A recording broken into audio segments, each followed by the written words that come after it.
Hello, everybody, and welcome to the Centimetre Perfect AFL podcast, your number one home for all the fun footy analysis, reviews, and wash-up from the 2026 campaign. And Liam, That's right. Not only have we started season 2026, we've made it through the first round, except we haven't. No, we haven't yet, Jesse. We haven't. Have we started? No. Because round one's this week. So what just happened? Oh, it's a new opening round, Gam, but of course it is. If you didn't see that coming, I can't help you. I'm Jesse. That's Liam. Hello. You can interject now if you want. Now I've done our names. Well, I was going to say, Jesse, it's the opening round game, but we do every year. You said new. This isn't new. We're 3 or 4 years. The only new part about this is it's no longer meeting its original purpose. We've now got Melbourne teams in there as well, but we'll talk about all that, Jesse. And Adelaide won in as well. Oh, that's true. And no, Adelaide, that doesn't matter, Jesse, doesn't matter. But we're going to do back to our normal kind of programming. So there's going to be 2 little parts to this tonight. Obviously, podcast listeners, you can listen to it all the way through. But for the rest of you on YouTube, join us for part 1, which is the game recap. And part 2, we've got a special little thing coming up after as well. So stick around for that. Jesse, how are your thoughts on opening round? For me, personally, overall thoughts, there was one game obviously in there that was an absolute cracker. The rest were kind of mid. What do you reckon? Yeah, unfortunately. There are 10 teams that we're going to talk about tonight in our review. At @SamPerfect_AFL, like, share, subscribe, get all that in. There are 10 teams we're going to talk about tonight. I am only willing to pass judgment on 1.5. 1.5. So Okay. I'm kind of half committing to praise for 1. Mm. I'm fully committing to disappointment and disdain for another. Mm-hmm. The other 8.5, I'm very much let's get some more games under the belt. So this is not going to be your reactionary AFL media that we have seen in the recent weeks. And look, I understand it generates clicks. There will be times where I'm quite reactionary on this podcast. No, I don't think that this is the right week for that, because I actually don't think we learned anything this week that we didn't already know.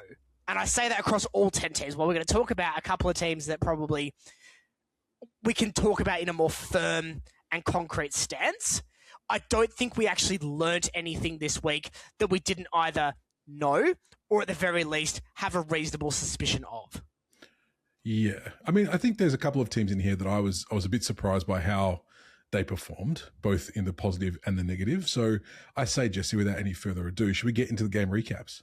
I think we should, because one of the 1.5 teams I want to talk about in more concrete terms is one of our first cabs off the rank. And Liam, Thursday night, the first half didn't disappoint. It did not, Jesse. Unfortunately, the second half did for one half of that game. What happened, Liam? What happened? The Sydney Swans 2012-132 defeating the Carlton Blues 10-9-69.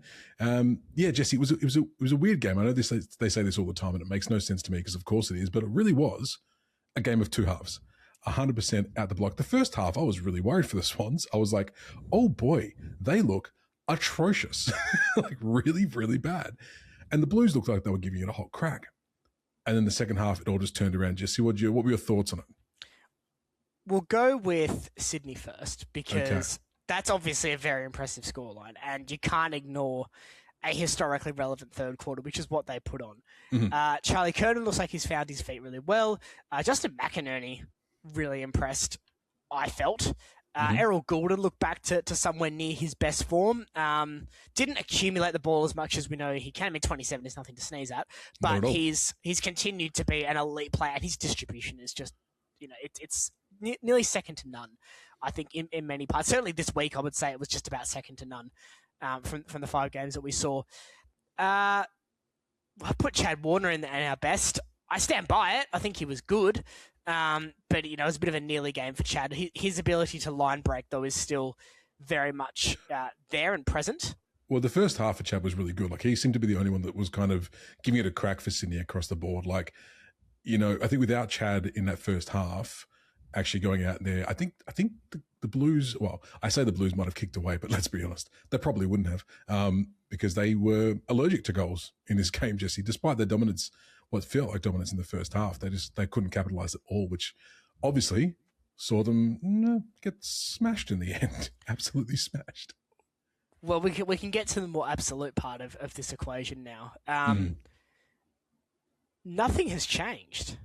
at the Blues. From all of what we saw last season, the second half fade-outs, and I know it becomes a bit of an archetype and a thing of like second half Carlton, but this was really bad.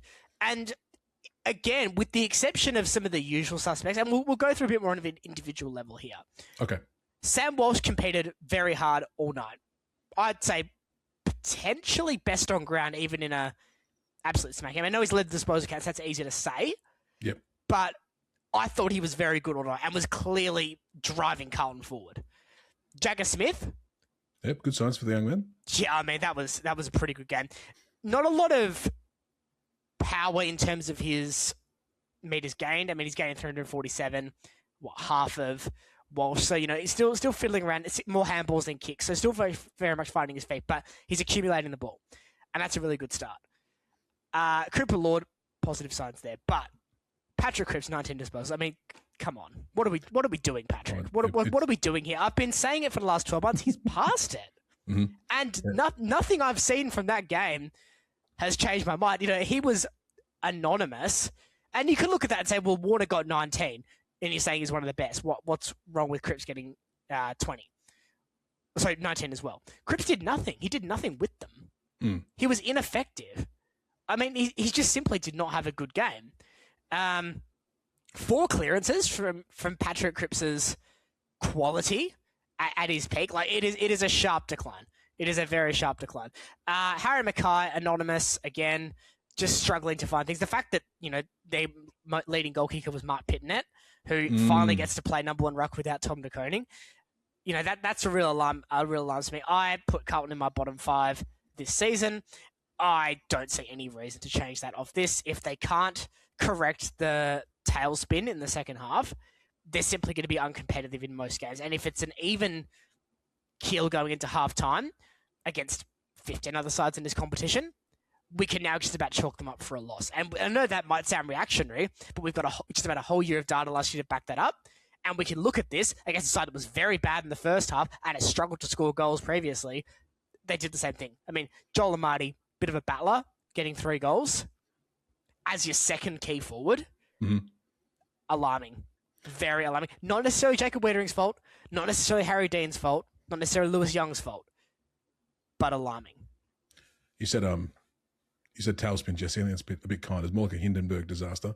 But what do you reckon it was? Was it the structure, the pressure, just couldn't match the intensity of Sydney in the second half? I mean, because they put over 100 points on them in the second half alone. I think Sydney were, 24 or something at halftime? Yeah, I'm concerned it's conditioning, which I'm really concerned about given we've just had a preseason and they didn't play finals. Now, when you look at such a sharp drop in a half of football, realistically, there's got to be an element of conditioning in that. Now, Carlton's skills were pretty atrocious all game, to be honest, and I'm gonna call out a couple more individual players here. Adam Sard wouldn't get a game for the South Warrnambool reserves. And I know he's injured. I know he's injured himself. I know he's going to be out for a bit, whatever. Cold hero, Jesse. He's a cold hero. He was garbage. He was utter garbage. I mean, you can't look at that performance and say that's an AFL standard player. That was far from it. I mean, there's just too many guys that don't provide pressure. I know I said before Pitner had the most scoring impact. Brody Kemp looked their most dangerous forward. Now, there was always going to be an element of this with Charlie Curnow leaving the football club, and he did have a pretty good game, I thought, for Sydney. Certainly lived up to the hype. And if you can do that every week, Sydney will be a finals team and potentially go reasonably far into September, just on the back of him and guys like Goulden alone. But Zach Williams did nothing. Mitch McGovern did nothing. Fogarty was okay. Ainsworth, I mean, he got 2 goals. That was great, but you didn't really feel his impact apart from that. Just a weak team, unfortunately, Carlton. They're a weak side, and I'm not even convinced that Sydney are particularly amazing either. Well, I think it's going to be interesting for Sydney when they come up against. Who are they fighting this week? Fighting? They're fighting. They've got Brisbane this week. So, I mean, that's going to be a real litmus test as well. Which is why I've really stayed out of yay Sydney or let's pump the brakes on Sydney. I want to see them against Brisbane first. Mm-hmm. That's our judgment call. For Carlton, though, the fact that it was so similar to what we saw 6 months ago, almost to the letter. Like, you could have watched this game and thought, a KO messing with me. First of all, they kicked out my password sharing, and now they're showing 2025 replays.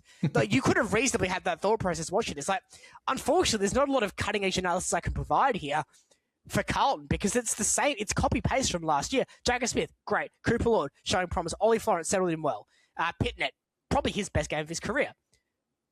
But it's the same. Chesser, good signs as well. But, gee, battlers. There's a lot of battlers on this Carlton team. And, I think at some point, we have to reconcile the fact that Cripps is just about done.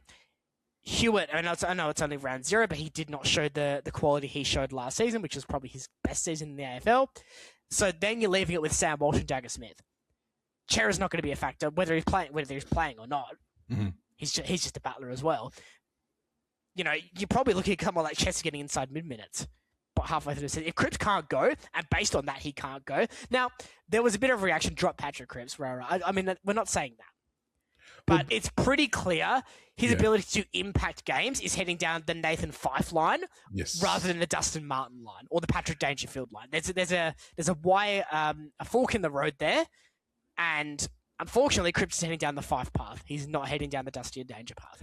He'll have 1 or 2 games this season where he'll break out and do something good that will remind us of how good he was back in his heyday. But no, I think you're right, Jesse. I think Cripps is going to be a bit part player this year. But hey, it is what it is. Now, we've got another 4 games to go through. As we get into the weeks that follow, when we have 9 games to talk about, I'm sure we're much more succinct. But lots to talk about in the opening round, Jesse. Lots to talk about, including this game. Punchy than Barry Hall. 19-11, 125 to the Gold Coast Suns, smacking the Geelong Cats 10-9, 69. I appreciate them having the exact same score as Carlton. Makes my editing much easier. Thank you very much. Now, we were kind of expecting the Suns to win this one, Jesse, on the back of obviously the Geelong's extensive injury list coming into this game, but they still had a lot of class out there, the Cats, and I think the expected win was a bit more of a schlucking, and it could have been a lot worse. We were heading towards the century there for a long time until the Suns were like, well, the job's done here. Let's not risk anything long term, and probably pulled off a little bit in that last quarter. But, 56 points, pretty commanding win, Jesse. Bit of a statement piece. Yeah, that it was. Pretty excited for what the Suns can do in 2026. I have been all off-season. Certainly nothing to dissuade me of what we saw there. And what I loved about it is Geelong are such a well-organised side. And it looked like Gold Coast just about followed the crosstown blueprint from the grand final last year and just overwhelmed. Mm-hmm. And just dialed it up to 11 and just gave them no peace. What a great performance from so many players. Christian Petrarca, you'll struggle to find a better game by an AFL footballer this season. I mean, 3 goals, 34 touches, but just about every kick that wasn't for goal was laced out on a teammate's chest to the point where it was like, if he was doing this last year with Cozzy Pickett, Melbourne probably could have certainly finished in the top 10. They wouldn't have lost as many games as they did. Nowhere near. I mean, the performance we saw from Petrarca last night was utterly insane. Friday night, was utterly insane. I wasn't going to say anything, Jesse. I was going to let the one go through to the keeper. Yeah, Friday night. Utterly insane. Let's talk about some more players because there's a lot to talk about here. Ben King, 4 goals from 5 touches. That's just Ben King for you. John Noble probably had his best game in the Suns against, and he was very good all last season for them as well. Leo Lombard, Rising Star nominee. Oh, yeah. I'm very much keen on what we saw from Leo Lombard on Friday. He looked very good. But he didn't just look good. He looked at home. Yes.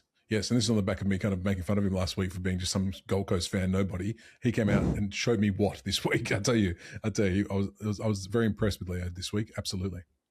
I thought Jared Witts had a monster game as well. I mean, 50 hitouts will just about tell you that. Zeke Ulan settled into the system really well. I felt Ben Long, a good hire as well. Tuke Miller certainly accumulated the ball. Daniel Rioli provided a lot of punch-off halfback, as he so often does. And defensively, they were excellent. Sam Collins does such a good job marshalling that back six. Another guy I want to talk about, he didn't hit the scoreboard. Yeah. He only had 5 touches. He had negative 38 metres gained. But I actually really like the game from Jai Farah.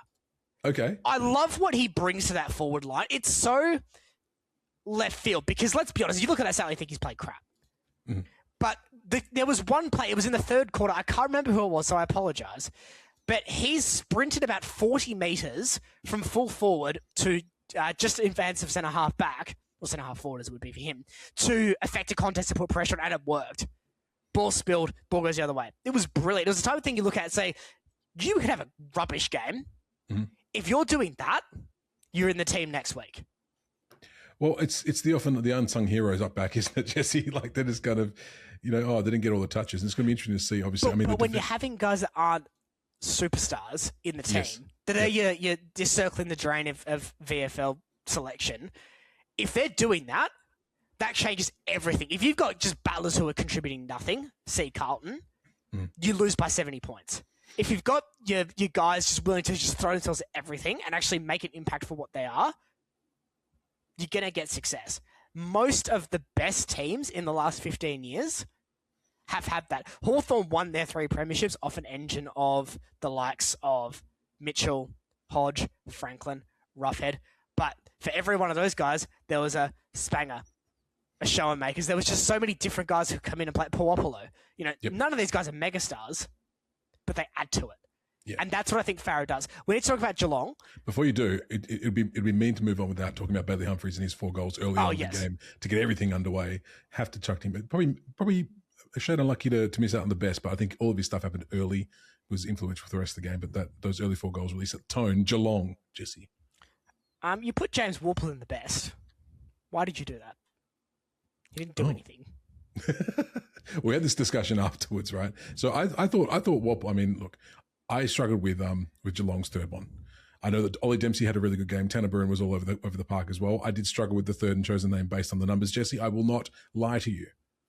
Grant Myers would have probably been the right shout here. I also would have paid Tommy Atkins. Okay.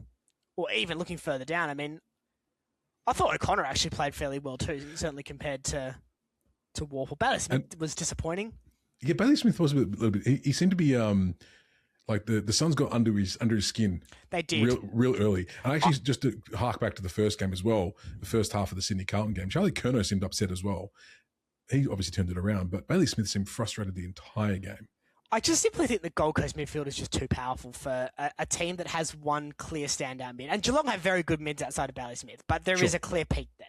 Yep. I think Gold Coast midfield is just too powerful across the board. Yep. Like a midfield, I know, and obviously Rao didn't play, but you've got Miller, Anderson, Petrarca. Like, forget about it. Just those 3 alone. So any worries for the Cats, Jesse? Obviously, they've got Freo next week. No, I reckon they'll smack Freo. I really do. I'm not concerned about Geelong at all. No. I think this is going to be the hardest fixture this season. Gold Coast and Gold Coast. They had weird losses last. I think they did a similar result in Darwin last year against the Suns. They got properly smacked around by the Suns. Mm. They still made the grand final. We talked about how hard their draw is at the same. If they go 1-4, then sure, we can have that conversation. But there's 22 games in the season still to go. They've got 10 at GMHBA. They don't play Gold Coast for the next 22 weeks. Let's worry about Geelong after round 4. Yep, fair shot, Jesse. Anything else to add about the Cats before we move on? Let's move on. All right. The surprising probably score of the weekend, Jesse. Potentially for some, maybe not for others. Definitely not for Vin. We'll talk about Vin later in our tips and trades episode. GWS Giants 19-8-122, defeating the Hollywood Hawks 14-11-95, which is probably based on our tips last week, Jesse. And obviously, it'd be wrong for me not to mention that you said, and I quote, if the Hawks lose this, we have to go back and redo last week's episode where you put Hawks at the top. Explain yourself. Well, I don't know what you're talking about because we've already redone that and it's been re-released. That's a Hawthorn in 5th. No, look, I'm actually really intrigued by this game. And this is going to sound like I've got them on top copium. It's going to sound like that. And I straight off the bat, I acknowledge that. And you know what? There's probably a little bit of that in there. But let's talk rationally here. This was a very even game across the board, for which, while I don't want to take away too much from GWS, because they absolutely earned this win, they weren't lucky in this win. They were the better side on the day. Mm-hmm. It was a very even contest where the Hawks, despite scoring almost 100 points, looked about 15% as dangerous inside the attacking 50 as the Giants did. And that's a really exciting thing for GWS, because if they can find a way to keep this level of consistency for 20 weeks, which has been a real problem for them over the last 5 years, it's been a massive problem for the Giants. If they can find this level of consistency more consistently, they're going to be a lot better than I think the 9th we had them in for the season preview, which is a very good thing for them. Jake Stringer in a contract year, Yeah. as Mr. Daniel was saying. I've heard this a few times. Yeah, that was quite scary. And this is the thing, right? I think when you look at these numbers when you look at the Giants' numbers from a Hawks perspective, they've conceded 11 goals to Stringer, Riccardi, and Hogan. That's pretty freakish. Obviously, Stringer kicked 5 forward, could have had, 8. Yeah. I'm not too worried about the Hawks just yet. I think teams that go or have the ability to attack more aggressively are going to be a problem for the Hawks this season compared to teams that will set up structurally. So I would rather play a Geelong as Sam Mitchell than I would a GWS for that reason alone. Now, we will see what happens with the Hawks over the coming weeks. I've already getting the sense that people are starting to write them off. It is far too early for that. I'm not worried, though, based on what we saw here. This is fine in isolation. Also noting, only one of the 4 preliminary finalists that played in opening round won their game. Yes. Fun stat there, Jesse. I mean, look, and if you don't want to, injure the poor coach's hands anymore, you see, he was all bloodied up, all Sam Mitchell's knuckles.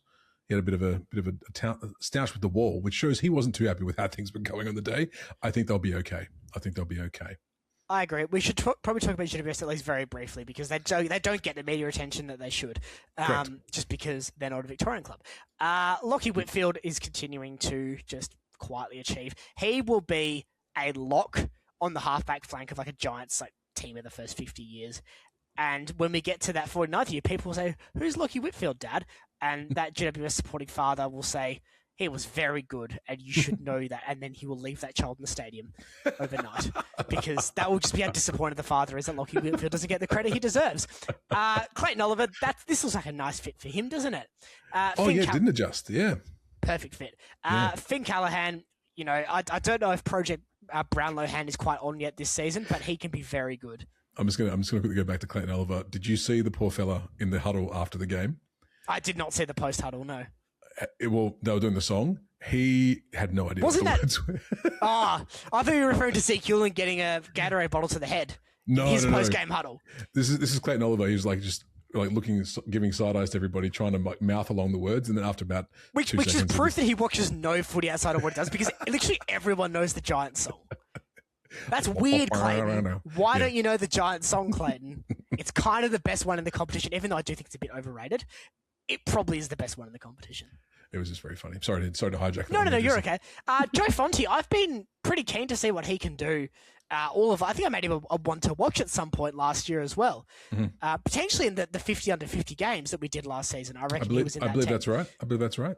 Really good game from him. If we can get some kind of combination of Fonte, Ash, Whitfield rotating off halfback, even pushing up higher onto a wing, that's going to be really positive for the Giants this season. That's the type of thing that can counteract losing a Darcy Jones and kind of bridging that gap of losing half. They're very good midfielders, of which there are many very good ones.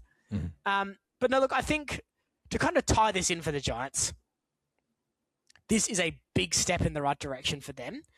It alleviates a lot of the immediate concerns in terms of, well, they've lost Green and they've lost Kelly. That's a real big problem. We haven't alleviated the consistency concerns yet, but there's not much they can do about that because they've only played once. Correct. All right, Jesse, let's move on to what was potentially the game of the year in round 0. It was pretty bloody good at the Gabba. Can you believe they put this in the preseason? Yeah, no, round 0, how good. Brisbane 15-16-106 going down to a very resilient Western Bulldogs team 16-15 111. Oh boy, Jesse. They can't defend and yet they still win games. What? Well, it's just tenacity. It's pure tenacity. They're down by 24 points at one stage. They do not give up. Ed Richards was fantastic. Bontempelli was the leader he's meant to be. There was a lot to like about the Bulldogs in this game. There was a lot to like about the Lions in this one as well, but they seem to be a little bit dirty in this one. Obviously, three players coming out of this with suspensions on the tail end. Maybe it got a bit rattled there by the old bullies. I don't know if the two-time reigning premiers got rattled. I don't know if that's They're done. Fair... Washed. Over. Over. They're lying down for the rest of the season. No. Thank you. This is just a case of when two teams go to war, and I've seen the Amazon Prime promo. AFL is war without weapons. When two teams go to war like this, on probability, this isn't like soccer or football, right? You're not going to get that many draws. So you're going to have a side that comes out with 4 points and a side that comes out with nothing, in most cases with AFL scoring system. Great win for the Bulldogs. Disappointing loss for Brisbane. If this result was reversed, I think we'd be waxing lyrical about the Lions and saying just about the same things we are about the Bulldogs. Yeah, that's fair. So I don't while again, I'm not poo-pooing what the Bulldogs did here. It's a brilliant win. It's a type of win that gives you the perfect platform to kick on and be potential and push for top 4, which is really what I think they have the capability of doing in that forward and midfield group. They still can't defend. Although when you have guys like Charlie Cameron, Logan Morris, Oscar Allen, Zane Zatasevsky, thank you, out there, it does make things a bit harder. Very, very keen on where the Lions are still heading, though. I've said it all throughout. They're not a team that's going to dominate the home and away season. They'll get their 17 wins. They'll finish 4th. They'll be on the finals. This was a finals-like atmosphere, which is probably a big win for the Dogs. They defeated Brisbane in finals-adjacent conditions, certainly what felt like finals-adjacent conditions. But it's not panic time. Lachie Neale with 39 disposals was quite numerical, to say the least. Dane Zorko, that absolute missile from about 60 metres out, that was quite the sight, wasn't it? Kai Lohmann had a really good game for the Lions. Logan Morris, continues to shine. Well, Oscar Allen nearly game for him. Kai Lohmann's one of those players who just pops up every now and then. I didn't really see much of him until late on in the game, where that's where his influence kind of came to the fore. Yeah, Oscar Allen was funny. His first goal as the Lions was quite the sight. Was weird. It was weird. You'll take him though, wouldn't you? You'll take him. You will. Will Ashcroft, I think this is really interesting with the Lions, and we could probably talk about it actually in a deep dive in a couple of weeks' time. So we'll bookmark this for a later date. Okay. The Lions' transition over the next 2 seasons is going to be fascinating. And while I'm not going to say they can go and be 5 times premiers, they can continue to be in that conversation for a while. I very much like what we're seeing from some of these young guys, and even guys that have been around for a few years who are just humming away. You look at little linear things like, hey, Jasper Fletcher's getting more time on ground than a Josh Dunkley. That's exciting. Hugh McCluggage obviously didn't have much of an impact on the game with his 17% time on ground, but they've still managed to cover those disposals around him. And honestly, they've lost by 5 points to what is probably a top 3 attacking side in the competition. It's okay. It's fine. It's great for the Dogs. It's far from doomsday for the Lions. This is probably the ultimate game where I just want to sit on the fence, because I don't necessarily think we'd learned anything. The Dogs still can't defend, but they can score a lot. The Lions can turn it on, but are susceptible in the home and away season to attacking sides. We knew all this coming in. Yeah, but as a neutral though, and knowing that stuff, great game. This is the kind of game you want, to watch. 100%. Saturday night, this is exactly what you want. If you want to promote this game to the entire world, you show them this. You probably don't show them the next game we're going to talk about, Jesse. Anything else you want to speak about, or should we move on? Let's move on, because I think this may take up a couple of extra minutes. Oh wow, he's going to. So just before I do move on to the last game, you said 1.5 that you wanted to talk about. The Giants was the other half, because that was really impressive, and I'm very impressed with how they galvanised. I thought the half was Sydney because their second half was so good. That's what I thought about. All right, well we'll move on. I'll save my thoughts on Sydney till they play Brisbane. Well, which will be interesting for sure.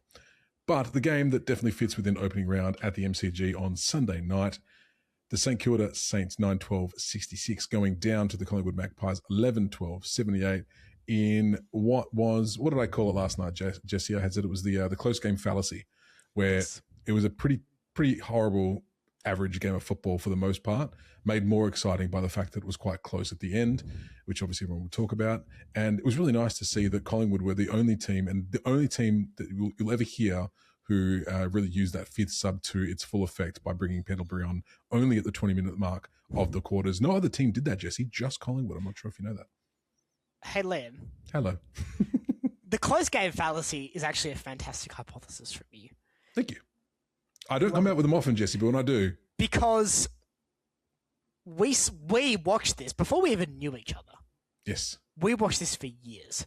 Yes. We watched post-contending Fremantle be abominably poor under Ross Lyon for 4 years. And there would occasionally be a close game. You say, wow, Michael Walters kicked a point after the siren to beat Brisbane. Isn't this amazing? And then the game was crap. That pretty much is this, just with less Michael Walters, more knock-knock, which was really embarrassing. That we're going to come back to that. Okay. And somehow less Nazaya Wanganeen-Millera. Yeah, he was quiet. He was bad. His goal was great. Sure. He was unimpactful. I don't even think it was tagged, was he? I think he was tagged. Yeah. Perryman gloved him. And, and we should give credit for that because Perryman was excellent.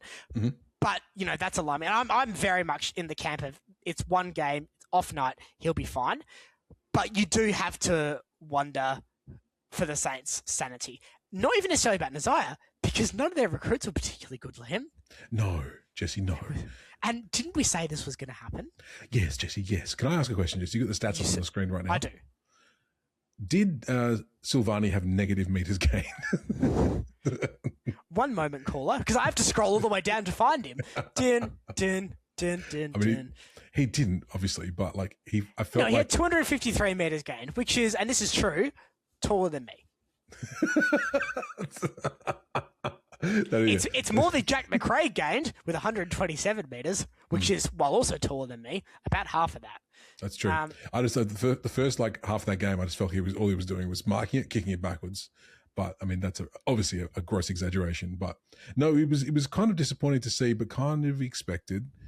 Silvani was missing. Liam Ryan gave it a crack. No. We can't let him off the hook here. Okay. The big boy pants are on. They were. That's why I tipped them. This is their list. Yes. They've told us this is their list. They're missing one guy who is going to be out for longer. They're missing one guy. We shouldn't laugh at that, but it's a joke at this point, really, isn't it? Old Max King. They're missing one guy. Keep in mind, when Max King last played, so September 2024, Leicester City were in the Premier League. Okay. They're about a month away from going down to League One. Yeah, wow. And there will be no Max King in a month. So, let's talk individuals here again. Okay. We'll get some good out of the way. Great game from Sinclair. Great game from Winhager. Flanders was good. Cal Wilkie was excellent. Brad Hill had his best game and incredibly, I didn't see him fall over once. Oh, good job. Which Fremantle or Brad Hill simply could never have done. Now let's get to the bad because there's plenty of this. Tom de Koning. Yes. Pretty comfortably handled by Darcy Cameron. Yes. Who is on half of his wage. It also meant Rowan Marshall, who I still maintain is one of the best tap ruckmen in the competition, was literally useless and did nothing all game. It gets to the point where Security played hardball with Geelong over Marshall, but if this is what he's going to do, and it's not a go at Rowan Marshall, he's got nothing to do. He just kind of stands there now. You look through his numbers, he's had 63% time on ground for 6 touches and 8 hit-outs. 3 clearances in his work as well. But he's not doing anything. I'm very concerned. Higgins got a pretty important goal, but was largely anonymous. Mason Wood was okay. But looking through his hands, Max Hall showed positivity, but I mean... We should shout out Mitchell Owens gave a good crack on that game as well. We put him in our best because he was actually one of the Saints that I felt, and I said this to you in the chat when we were watching the game, I felt like he was actually giving it a crack. He was going hard at every contest, kicked a few goals, and that's what you want to see from someone up forward. But yeah, it was pretty dire. I'm not too sure what's going on with their grip either. None of them could hold a ball. It's almost like they were excited, in spending the ball 4 minutes before they actually got it. They were, Oz kickers in the playground. Now, I know I've given a few of these players a bath in the last couple of minutes, but I do also want to emphasise that I don't think we actually judge St Kilda until the bye. Okay. Because they've done so much list turnover. They've changed so much about their team. This was, to me, I know I only gave 1 confidence point for Collingwood. This kind of felt obvious in many ways that It's not going to happen straight away. It still may well with St Kilda. It may click. But I also very much understand why some people are saying, well, this is already looking quite bad.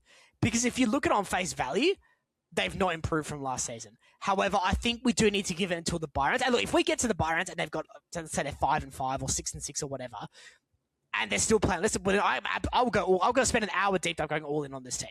Because that would be an abominable failure of list management. But I don't think we're there yet. And so I think we need, as tempting as it is, to look at a team that has been very vocal about what they don't have, been very vocal about wanting to wear their big boy pants. I think we need to give this a bit of time. In terms of Collingwood, Nick and Josh Dacos. Yes. They have no forwards above 185 centimetres that can do anything, which is another thing I'm really concerned about with St Kilda too. Wilkie dominated because he didn't have to do anything aerially, one-on-one, in my view. Let's see how they go against an Adelaide or a Gold Coast or even a Fremantle, to be honest. Yeah. Or a North Melbourne. I mean, like, geez, Larky Zerha, that can cause plenty of problems. You look, even most of the teams, even Georgiades and Marshall at Port. Like, you know what I'm saying? Like, there's genuine options there to beat St Kilda early. In terms of Collingwood, though, Perryman, got to shout him out. He was brilliant. Maynard had a great game. Pendlebury, I mean, he's gotten 26 touches from 55% time on ground. Yeah, it's ridiculous, right? It's pretty good. And you know what? If this is the way to get maximum value out of Scott Pendlebury, that's okay. 26 touches for 31 metres gained. Well, it was all in close, Jesse. It was all like in centre square, little cheeky handball the way they went. Also want to shout out Dan Houston. Loved that game. Loved that game. And I know what's going to happen. I know he's going to get 60 next week. I can already see it happening. 60? And fantasy points. Yes. You got 120 this week. You're very excited. I know he won't get that again, but I still felt really smug while that game was on. Do you have anything else to say, Liam, on this, or shall we pack down opening round? I just want to go back to one thing you said, and I didn't want to say it at the time because I was scared to say so on the fear of looking stupid, which is rare for me because I usually don't care about that. You said something about knock before. Oh my goodness gracious! What did you mean? What did you mean? I need you to go on the AFL social media. In fact, you can actually do this while we're recording. That's totally fine. Okay. You need to go and find the St Kilda pre-game intro for yesterday, because I can safely say, and I can be a bit more concrete on this because it's not about the team performance. This is the worst thing I've ever seen on the football field. It's on the AFL. It should be on the AFL socials. It would definitely be on the St Kilda club socials, owing it to it being their football club. I'm showing my boomerific-ness right here because I've got no idea how to use this anymore. It's fine. I'll do it later, Jesse. So it was really bad. It was really quite bad. It was like a knock, we're here kind of thing. You clear up to date with the law. Most of the listeners and viewers will know what I'm talking about. If you don't, go seek it out for yourselves. And on one hand, I'm sorry. But on the other hand, let me know in the comments if you agree. We're going to struggle to top that for the most cringiest thing in 2026. But Liam. Yes, mate. Opening round in the books. It's in the books, mate. So for our podcasting listeners, you don't need to do anything. We're just going to keep on rolling. Yeah, for YouTube viewers, though, we'll probably have a new episode up. It might be, if you're slow on this, it might be up tomorrow. If you're right on time, if you're a bit lower on it, it'll be up right now. Go find that. But thank you, everyone, for tuning in to the Centimetre Perfect AFL podcast opening round recap. YouTube, we'll see you soon. Podcast listeners, we're about to dive in to a bit of fun in the Reddit sphere.